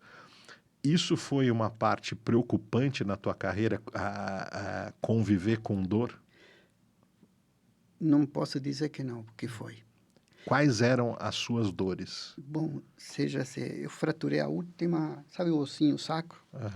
Um cavalo se bolhou comigo dentro do box, eu bati atrás na porta e me machuquei feio também. Tenho 8 fraturas no corpo. Com isso, já lhe digo tudo. Fraturei as 2 clavículas. A gente 3 fala costelas. isso, né? É um dos únicos esportes que você vai fazendo ele e tem uma ambulância atrás. Sim, né? é um dos esportes mais perigosos do mundo. Exatamente. Porque você larga lá, mas você não sabe se vai chegar tendo disco em cima do animal. Há muito amor nisso para a gente poder fazer. Uma outra pergunta que eu gosto de fazer. Eu tenho uma ligação muito grande com bicho, com cavalo. Acho que talvez eu seja um dos únicos proprietários de cavalo de corrida que gosta de entrar na baia, escovar o bicho. Eu não sou aquele cara de ver só o cavalo de longe. Que mantém a distância. Não, eu gosto da convivência, de escovar, de estar dentro, de participar do treinamento e tudo mais. Nessa tua relação, nessa carreira, são quantos anos? Vamos fazer a conta aqui. Você começou com 17, é isso? A montar? É. 16. 16 anos e terminou com 53. 53 anos. Nesses anos todos, tem algum bicho, tem algum cavalo que você gostaria de ter encontrado ele de novo? Do mesmo jeito que eu te fiz do dia, sim, teve algum animal que você teve uma conexão, que você pudesse voltar no tempo? Falei, eu queria ter mais um dia com aquele animal. Tem. Qual é ele? Coral E por Reef. quê? Era um cavalo que socorria na frente. Aham. Ele socorria na frente, um cavalo que tinha que saber Aqui doçar. no Brasil? Lá fora. Aonde? Na Itália. Na Itália. Você tinha que saber doçar ele, trazer ele, sabe? Medindo passo a passo o percurso. Aham. Você tinha que ter um sentido do trem de corrida grande com ele. Aham. Tanto que uma vez que eu caí, me machuquei, fraturei a clavícula lá, colocaram outros jockeys nele. Aham. Ele não ganhou. Aham. E correram nele do jeito, a mesma tática, a mesma coisa, mas eu tinha uma afinidade com ele tremenda. É. Ganhei 12 corridas com ele. 12 corridas, como que ele chamava? Coral Reef. Coral Reef. E o que você, fora as vitórias que fazem você ter um apego emocional pro bicho, o que você tinha? Você tinha uma convivência no treino com eles? Eu não? montava ele todos os dias de manhã. Aham. Todos os dias de manhã. Lá na Europa, você sabe, você tem que ir de manhã. Você fica 1h30, às vezes, em cima de um animal. Aham. E a gente saía com ele e tal. Sou eu que montava ele de manhã. E havia essa conexão. Havia essa conexão entre eu e ele, desde potrinho. Ah, então você pegou já na doma dele. Já na doma. Assim que domaram ele, eu comecei a montar. Ele estreou comigo, fora de distância. Estreou 1.000 metros. Que não tinha nada a ver com ele. Muito curto para ele. Aham. Ele fez terceiro. Aham. Aí o treinador colocou ele 1.004, reto. Aham. Fomos lá e ganhamos. E daí começou a história com ele. Quantas vitórias? 12. Uma dúzia ele tem. Meu Deus do céu. E você lembra o quanto ele correu para chegar nessas 12 vitórias? Quantas Saídas na mais pista? ou menos, é. Ele deve ter tido umas 28. 28 ganham 12. 12. E essa relação, né, as pessoas que não entendem do nosso esporte não conseguem entender essa conexão. Assim, eu sou muito ligado emocionalmente com os cavalos, dos quais eu convivo, e assim, é uma relação única. O cavalo realmente tem um poder dessa conexão. É muito importante. O que eu sempre falo para os aprendizes. Você e o cavalo tem que ser um só. Aham. Tem aquela conexão, sabe? Porque só assim que você vai conseguir dominar bem o animal e fazer ele render o máximo. Porque se você trata mal o animal, você dá soco na boca, bate, tudo, o animal já vai com bronca de você. Não quero dizer que vai estar toda hora agradando o animal, mas você tem que tratar de se entender com ele. Ter uma afinidade para poder fazer render o máximo o animal. E eles entendem isso, né? Os cavalos são super inteligentes. Super. Eu aprendi uma coisa na vida, que eles são super inteligentes. Mais do que muitos humanos, né? Mais do que muitos humanos. Isso é verdade. É. Eles, segundo como você trata eles já sabem o seu comportamento. É. Por isso que tem cavalo que se dá bem com um jockey, outros não se dão bem. Exatamente. Influi muito isso. E lá fora, eles usam muito essa parte aí. Que se o jockey não se adapta bem com esse cavalo, já trocam. Uma coisa que eu vejo muito lá fora, e aqui a gente não valoriza ou não damos holofotes para essa profissão, é a profissão do tratador. Assim, o groom lá fora. Groom. Primeiro, assim, aqui no Brasil, por questões econômicas, às vezes a gente sobrecarrega esses tratadores com 5, 6, 7 cavalos. Sim. Lá, basicamente, eu estive na Europa recentemente, fiz essa pergunta para quem participa da indústria, você está falando 3 animais. Sim, só. Então, um tratador lá, um cavalariço, um groom, ele vai cuidar de três animais. Então, assim, ele sabe tudo do cavalo, assim, se o cavalo comeu, não comeu, se todo dia de manhã ele acorda, né, quando ele vai na cocheira ele está dormindo e nesse dia ele estava já desperto, assim, ele passa um relatório completo exatamente por causa dessa proximidade. Esse ponto que você tocou agora é muito importante. O jockey ter uma afinidade também com o cavalariço, perguntar com o cavalariço. Exato. Porque ele conhece, ele está 24 horas quase com o cavalo. Se você não conhece um animal, ele pode ajudar você, dar as coordenadas, como que o cavalo gosta, aquilo que não gosta. E isso serve para ajudar. Exato. Para você interpretar o animal o melhor possível na corrida. Essa função do cavalariço, a gente sabe... vou repetir, por questões econômicas, a gente acaba sobrecarregando o número de animais que cada cavalariço no Brasil tem, Exato.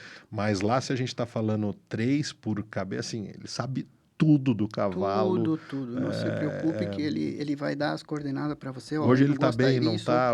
Ou ele está tinindo. Você monta nele e fala, cuidado que ele está tinindo hoje. Hoje você vai conseguir fazer o que você quer na corrida. Infelizmente, nós estamos estourando as 2 horas de programa, como sempre. Isso é sinal que o papo foi gostoso, que tem muita história. Não falamos nem a metade que eu vou concluir aqui, que eu estou na frente de talvez uns dos globetrotters da indústria do cavalo de corrida no Brasil. Um cara que já passou por N países, montou com nada mais, nada menos do que Lester Piggott. Inclusive por mim, isso eu estou assumindo, é meia-culpa minha.